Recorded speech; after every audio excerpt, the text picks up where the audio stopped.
Hello, my beautiful people, and welcome back to my YouTube channel. I'm so happy that you are here, and I'm so happy to be here today. Today's video is going to be quite a bit of fun. We are going to be talking about all of the books that I read in the month of April. We're also going to talk about a rough May TBR, just a few books to make this video a little longer because I had such a short April reading month, which I was kind of expecting, feeling a bit slumpy going into April, and then also with the plans that I had for April, prepping for my move and also some university things like final season. I wasn't expecting to read too much, but I did end up reading 4 books, which I'm very, very pleased about because 2 days ago I had only read 2 books in the month of April, and in 2 days I managed to finish 2 books, which I'll get into because I'm very excited about some of these books and I cannot wait to talk to you guys about them. As you can hear, I am a little bit sick. It is upsetting. I know I am upset about it too, but please try and ignore the sound of my voice just a smidgen. And then also, if you can hear any noise, I do have my window open and I just want that crisp air coming into my room. So if you can hear any background noise, I do apologize for that, but it's really just lifting my sick spirits at the moment, so it's gonna stay open. But I think that is all that I have to talk to you guys about before we hop into today's video. Without further ado, don't forget to like, comment, and subscribe to my YouTube channel, and let's get into today's video. So having Six of Crows be the last book that I read in March, it only makes sense that the first book that I read in April was its sequel to the duology, and that was Crooked Kingdom. Now I won't get into spoilers in this book because there's a lot that happens in this book, and I just need to tell you that my soul hurts. In my notes, one of the last things I've written is that my soul hurts because honestly this book was so heartbreaking,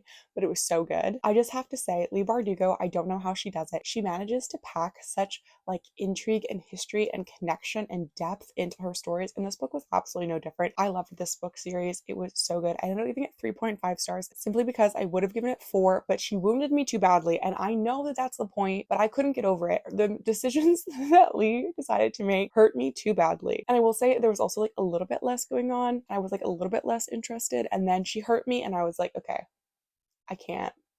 But overall the series was so good. I don't think I'm going to continue with the Shadow and Bone and the what is the other one, King of Scars, King of Wrath, King of Scars, I think. I don't think I'm going to continue with those, even though it would be nice to see some of these characters again. I think that this duology was just perfect in itself, and that's all I need to kind of get a taste for it and feel satisfied. The next book I read in April was one that I did on audio, and it was Lost and Lassoed by Lila Sage. Now I have to say, I did not want to like this book. First reason, and the main reason, is Gus. Here's my thing.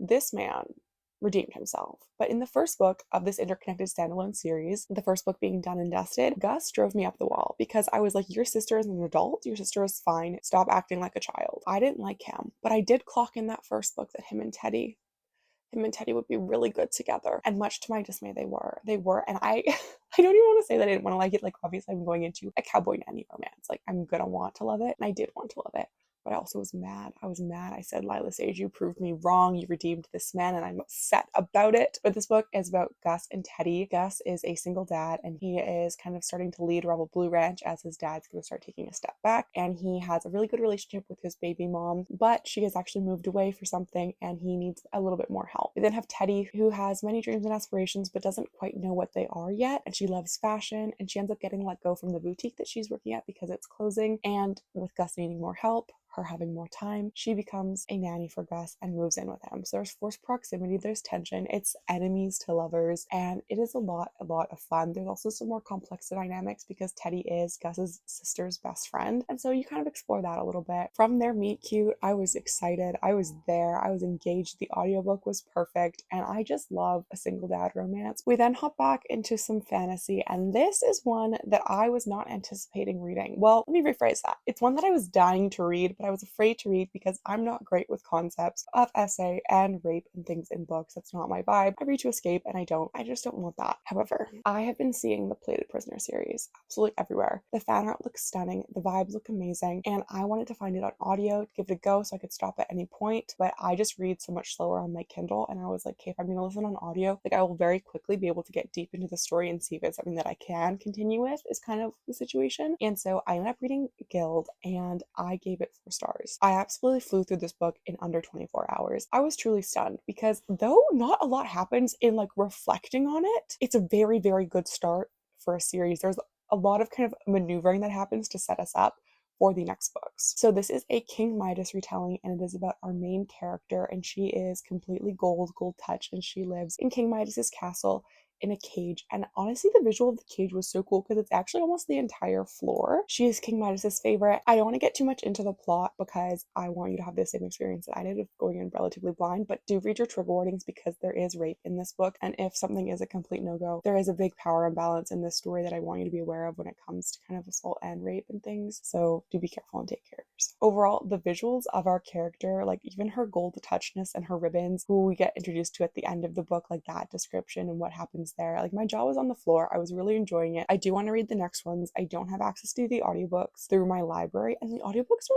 like $51. So I think I'm gonna get it on my Kindle and like read through there. Overall, I really enjoyed the story. Please do take care of yourself and read contact warnings. We then have my prized possession for this month, and it should be no surprise that it's Bourbon and Secrets. I read Bourbon and Lies last month and I was obsessed with it, and this book was so good. I ended up giving this 4.5 stars because honestly I am gagged. My Kindle is so highlighted. I think I'm gonna go through and add tabs, but I don't have the time for that right now. But oh my goodness, so good. This book is about Link and Faye. Link is a bourbon distiller and taste master for Fox Bourbon, his family's bourbon company, and Faye is a private investigator slash burlesque dancer who comes to town on a case after she was told that she would never be allowed to come back. And there is some intrigue, there is some mystery, there are secrets, which you probably can tell by the title, but it was such a good story. Link is a single father and his girls are the sweetest. The found family in this book is also so amazing. I love everyone and the side characters and like the Fox Bourbon Distillery. And again, just like Bourbon and Lies, the atmosphere, the grit, like again, look at the cover, see the vibes. It was amazing. I honestly, it took me so long to get through this because the chapters are long. I will give you that. You a while to get through, but I loved every single second of it. And I honestly was so happy that it took me so long to get through because I was just lapping up everything and enjoying every single moment.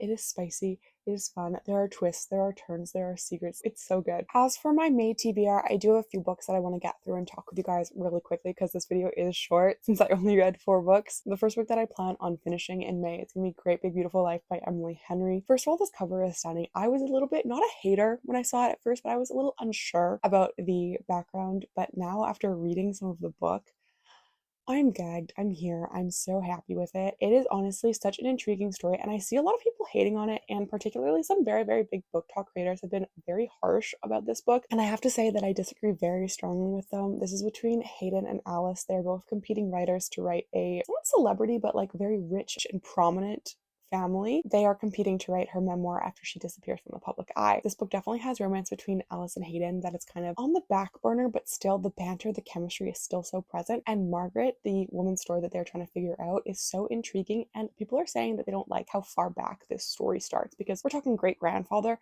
but I think it sets up so much and I think it's so interesting. And I definitely think Evelyn Hugo meets an Emily Henry book is exactly what this story is. So I would say if that's interesting to you, definitely pick it up. I'm obsessed with it and I'm trying really hard because I was having such a wonderful time with it. And then I heard their reviews and I was like, oh my gosh, am I wrong? But then I was like, no, reading is subjective. You're amazing and you can love the story. And I want to tell you guys that too. This is also the Indigo exclusive, which is like not very exclusive. It's like a slightly different colorway with some sheen to it. It has 2 permanent stickers, the Indigo exclusive sticker and the Reese's Book Club sticker. I have to say, I'm very peeved about the Reese's Book Club sticker because I get it. It's Reese's Book Club pick. I could take that off and I would be perfectly fine. This is a book that I plan on finishing in May. I'm already a decent chunk through it, as you guys have seen, and I'm just obsessed with it. Emily Henry's writing is so beautiful and I truly am having the most wonderful time. I would also love to read one of my good friend's books that she is publishing on May 6th, which I'm so excited for. It is Ski Later. This is a Grumpy Sunshine college sports romance between the ski captain and our female main character, and she needs a last minute date, so there's fake dating. It's Grumpy Sunshine. I am so excited. The quotes that I have seen for this book are absolutely fantastic. The cover is stunning, and also she's one of my really good friends, and I'm so excited to read her heart and soul that she has put into this story because I'm gonna get emotional because I'm so proud of her and I'm so excited to read it, and I think it's gonna be the most wonderful story in the entire world. The next book that I would also like to pick up in May is the second book in the Plighted Prisoner series. I think it's Glint, but it could be Gleam. I've mixed it up so many times when I'm like looking at it because the covers are so beautiful but similar, and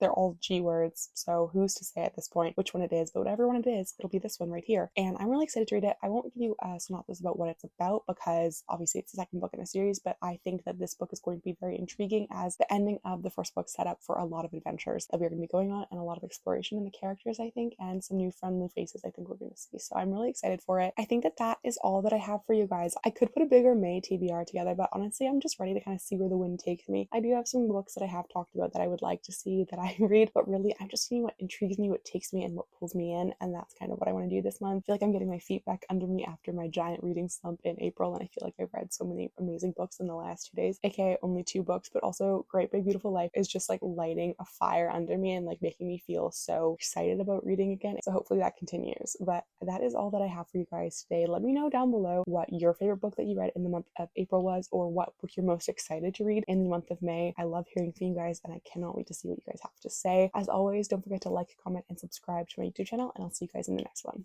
Bye, everybody.